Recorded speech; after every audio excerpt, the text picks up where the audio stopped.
2 episodes ago, I said the scarce thing in AI was land that already had power. That still holds. It is just no longer the only gate.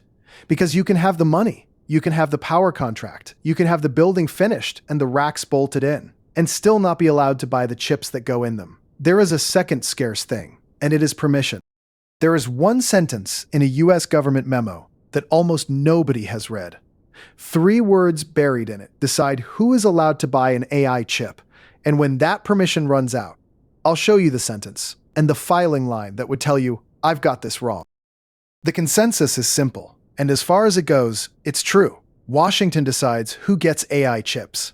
What almost nobody did was read the document. On the 31st of May, the Commerce Department's Export Bureau put out guidance. A license is required to export advanced computing items to a company headquartered in a restricted country, even when that company is sitting somewhere else entirely. And it's worth being precise about what that did, because most of the coverage wasn't. It didn't close a loophole. The guidance itself says the requirement was first introduced back in November 2023. It clarified an old rule, and it doesn't name a single chip model. It's written against export control classification numbers, not product names. 17 days later, a follow-up widened it further. Now, don't read this as a one-way ratchet, because it has already turned the other way. 4.5 months before that memo, the same bureau loosened. On the 15th of January, it moved H200 exports to China from a presumption of denial to case-by-case review. Licenses followed in March. This is a dial, and dials turn both ways. So follow the chips instead of the paperwork.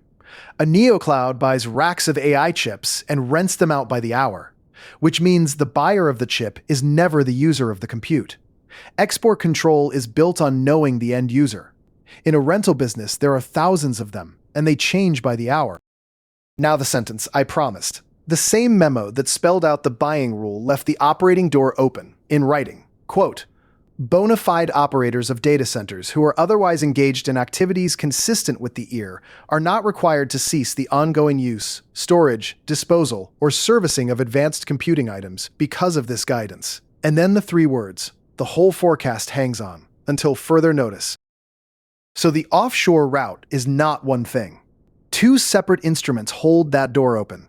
The guidance lets installed fleets keep running, until further notice. And renting compute abroad is legal for a separate reason. No rule yet reaches third country remote access as such. In Bloomberg's words, it is not, at present, illegal. But be precise about that. The Bureau already reaches remote access where a license exists to carry it. In January, screening against unauthorized remote access was written into the H200 license conditions. What it has not written is a rule for compute that never leaves. Both instruments would have to move. How much compute runs through that open door? Nobody knows, and the best public estimate says so itself. One institute puts China's remote access between 670,000 H100 equivalents and 9 million, a 13-fold range, and its own author writes that it is not known. What is documented is where the machines sit, Johor, Osaka, Australia, and renting them is legal. And it matters that it is legal, because there is a route that is not. Last October, a Texas businessman and his company pleaded guilty to smuggling and unlawful export. They exported, or tried to export, at least $160 million of Nvidia chips by falsifying shipping records. That is the crime. The rental route is the other thing entirely, and far larger. This morning, that clock made a noise. Bloomberg reported that export enforcement is reviewing how Chinese firms reach Nvidia hardware abroad. The legal route, the renting. The review is reportedly building 2 lists of countries, one for black markets, one for remote access, and a bill extending export control to cloud services passed the House in January, 369 to 22. But here is the detail that made me look somewhere else. The requirement itself dates to November 2023. What moved recently is one company's disclosure. 2 quarters before BIS spelled that test out in enforcement guidance. Nvidia had already changed its own reporting basis. It moved from where a customer is billed to where a customer is headquartered. No reason is given for the change, and reporting by headquarters is a common convention. But the books now answer the same question the guidance asks. Because the perimeter is written by a government, it is not operated by one. In July, the Financial Times reported something almost nobody joined up. On 3 people familiar with the matter, Nvidia has more than halved the number of Asian customers authorized to buy its chips. It vets them against a whitelist. More than half of its previous customers, particularly neoclouds, failed the first review. And the checks are not paperwork. Reporting describes company employees visiting customer data centers in person, reviewing procurement contracts, and interviews with end users. They ask for evidence the site exists, what its capacity is, where the systems went. That is the fieldwork of a regulator, done by a supplier, and the supplier keeps the list. There is no appeal and no published criteria. 3 things have to be said in the same breath, and they cut against the story. No Nvidia filing or release anywhere describes this. It is reported, not disclosed. Not one removed company has been named, across roughly 20 outlets. The approved file quarterly reports. The rejected have no press office. And on the same reporting, a rejected firm can change how it operates and apply again. Now set 3 disclosed facts beside it, all from filings. Nvidia sells the hardware.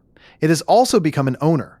Non-marketable equity went from $3.2 billion to $42.3 billion in 12 months.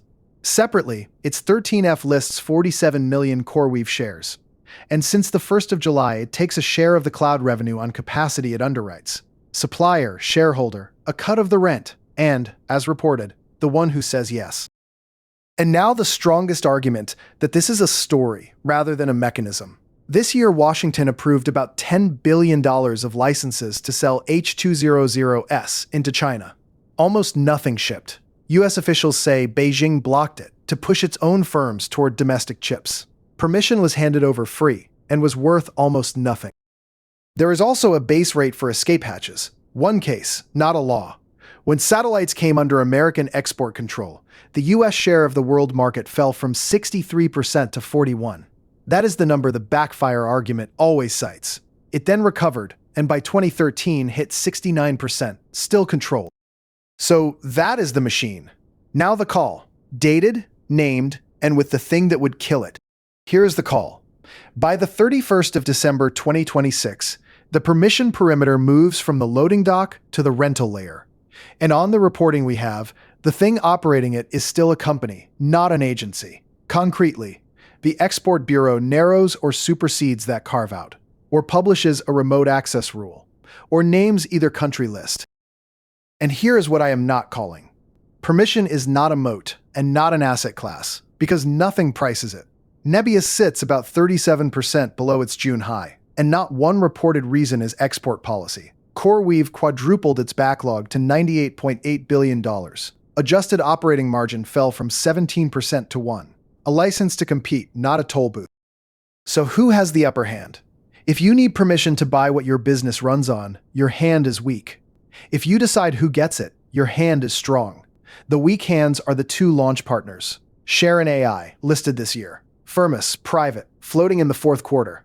For both, the chips, the money, and the customers hang on one yes. The strong hand on the reporting we have is Nvidia's. Not a win call, though, being the gate is a cost and a legal exposure, not a toll booth. Iron is the comparison, an Australian headquarters, so the test never touches it. It fell with the rest anyway. And here is what would kill it. 3 legs, all published instruments. If the Senate never floor votes that cloud bill, and the Export Bureau publishes no rule and neither list, and the carve-out still stands on the 31st of December, then permission stopped at the loading dock, and I was wrong. There is a second kill, and it settles in a filing. Watch revenue from customers headquartered outside the United States. It was 22% in the April quarter. If it is flat or rising, and the 3 customer concentration has not tightened further, the screening had no cash consequence. But that ratio is driven by US hyperscaler growth and the China stop, so a fall in it is not evidence the list bit. So, plainly, the rule now asks who owns you. The exemption that makes the rest of it work is dated, and the desk that decides whether you are inside the perimeter reportedly belongs to the company that sells you the hardware. That owns a piece of you, and that takes a share of what you rent it out for. A regulator can be appealed.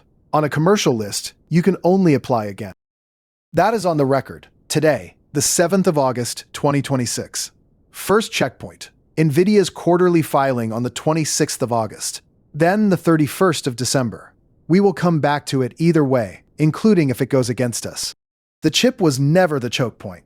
The choke point is the sentence that says who is allowed to touch it. And right now, that sentence has an expiry date on it. And on the reporting we have, a company holding the pen.